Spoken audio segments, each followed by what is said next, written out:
Hi hello friends, welcome back to our channel. ಆಸೆ ಧಾರಾವಾಹಿ ಒಂದು ಸೂಪರ್ ಸಂಚಿಕೆ ನೋಡ್ಕೊಂಬರೋಣ. ಸಂಚಿಕೆ ಆರಂಭದಲ್ಲಿ ಏನಾಗುತ್ತೆ ಅಂತಂದರೆ, ಇಲ್ಲಿ ರೋಹಿಣಿ ತನ್ನ ಒಂದು ಹಿಂದೆ ನಡೆದಿರ್ತಕ್ಕಂಥ ಘಟನೆಯನ್ನು ಮೀನಾ ಮುಂದೆ ಹೇಳ್ತಾಳೆ. ಆದರೆ ಮೀನಾಗೆ ಅದು ಯಾವುದೂ ಕೂಡ ಸಮಂಜಸ ಉತ್ತರ ಅಂತ ಅನಿಸೋದಿಲ್ಲ. ನೀನು ಎಷ್ಟೇ ಪರದೆ ಮೇಲೆ ಪರದೆ ಎಳೆದ್ರೂ ಕೂಡ ನನಗೆ ಇದು ಸರಿ ಅನ್ನಿಸ್ತಾ ಇಲ್ಲ.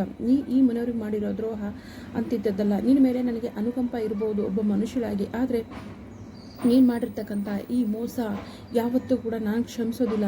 ಈ ಸತ್ಯ ಯಾವತ್ತು ಬೇಕಾದರೂ ನನ್ನ ಬಾಯಿಂದ ಹೊರಗಡೆ ಬರಬಹುದು. ಅದಕ್ಕೆ ನೀನು ತಯಾರಾಗಿರು ಅಂತ ಹೇಳ್ಬಿಟ್ಟು ಮೀನಾ ಹೇಳ್ತಾಳೆ. ಆದರೆ ರೋಹಿಣಿ ಇದ್ದವಳು, ನೋಡು ಮೀನಾ, ಈ ಸತ್ಯನ ನಾನೇ ಸಮಯ ನೋಡಿಕೊಂಡು ಮನೆಯವ್ರಿಗೆ ಹೇಳ್ತೀನಿ, ದಯವಿಟ್ಟು ಈ ತಪ್ಪು ಮಾಡಬೇಡ ಅಂತ ಹೇಳ್ತಾಳೆ. ಇಲ್ಲ, ನಾನು ನನ್ನ ಮನಸ್ಸಾಕ್ಷಿಗೆ ಸುಳ್ಳು ಹೇಳೋಕ್ಕಾಗ್ತಾ ಇಲ್ಲ. ನಾನು ಈ ಸತ್ಯವನ್ನು ಹೊತ್ಕೊಂಡು ತಿರುಗಾಡೋಕ್ಕಾಗ್ತಾ ಇಲ್ಲ.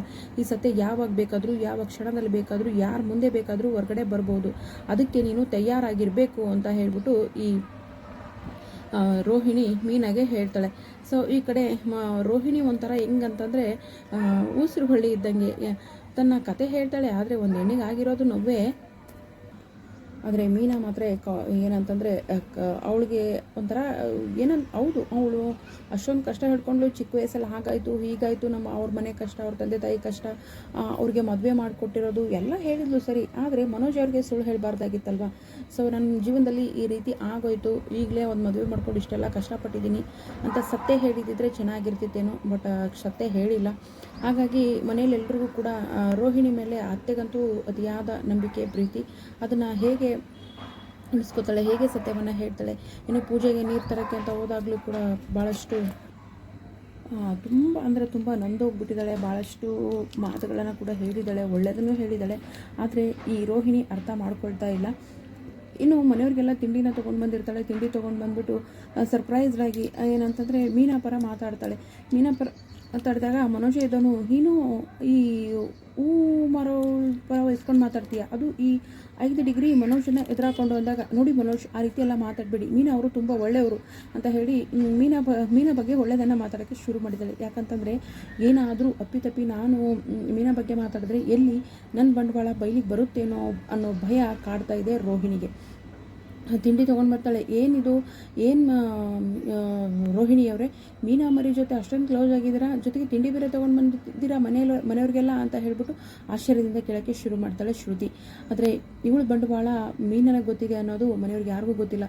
ಒಂದು ವೇಳೆ ಮನೆಯವ್ರಿಗೆ ಏನಾದರೂ ಗೊತ್ತಾದರೆ, ಸೂರ್ಯನಿಗೆ ಏನಾದರೂ ಗೊತ್ತಾದರೆ ಹೇಗಿರ್ಬೋದು ಪರಿಸ್ಥಿತಿ.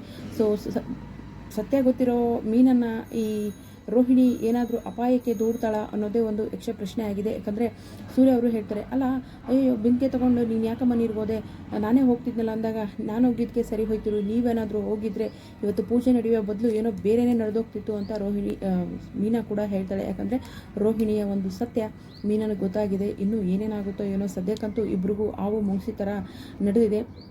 ಈ ರೋಹಿಣಿ ಇದ್ದವಳು ಏನಂತಂದರೆ ಮೀನಾ ಅವರಿಗೆ ಒಂಥರ ಬಕೆಟ್ ಹಿಡಿಯೋ ಕೆಲಸ ಅಂತ ಹೇಳ್ತೀವಲ್ಲ, ಆ ರೀತಿ ಮಾಡ್ತಾ ಇದ್ದಾಳೆ. ಇನ್ನು ಮೀನಾ ಅಂತೂ ಸುಮ್ಮನೆ ಇರೋದಿಲ್ಲ. ಮೀನಾ ಸತ್ಯವನ್ನು ಸೆರಗಲ್ಲಿ ಕಟ್ಕೊಂಡು ಕೆಂಡದಂತೆ ಓಡಾಡ್ತಿದ್ದಾಳೆ. ಅದು ಯಾವಾಗ ಜ್ವಾಲಾಮುಖಿಯಾಗಿ ಹೊರಗೆ ಬರುತ್ತೆ ಅನ್ನೋದನ್ನು ನಾವು ಮುಂದಿನ ಸಂಚಿಕೆಯಲ್ಲಿ ಕಾದು ನೋಡೋಣ.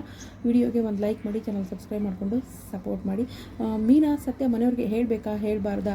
ರೋಹಿಣಿ ಮಾಡಿದ್ದು ಸರಿನಾ? ರೋಹಿಣಿ ಚಿಕ್ಕ ವಯಸ್ಸಲ್ಲಿ ಅಷ್ಟೆಲ್ಲ ಕಷ್ಟ ಅನುಭವಿಸಿದ್ಲು, ಅದು ನೋಡಿದ್ರೆ ಎಲ್ರಿಗೂ ಪಾಪ ಅನಿಸುತ್ತೆ ಸರಿ. ಆದರೆ ಎರಡನೇ ಮದುವೆ ಆಗಬೇಕಾದ್ರೆ ದೇವರಂತ ಮಾವ, ತಾಯಿ ಅಂತ ಅತ್ತೆ, ಸೊ ಇನ್ನು ಮೀನಾ ಸೂರ್ಯನಿಗೆ ಸ್ವಲ್ಪನ ಕಟ ಕೊಟ್ಟಲು. ಇದನ್ನೆಲ್ಲ ನೋಡಿದ್ರೆ ಸದ್ಯ ಹೇಳ್ಬೇಕು ಅಂತ ಅನಿಸುತ್ತೆ. ನೋಡೋಣ ಮುಂದಿನ ಸಂಚಿಕೆಯಲ್ಲಿ ಏನಾಗುತ್ತೆ ಅಂತ. Thank you so much.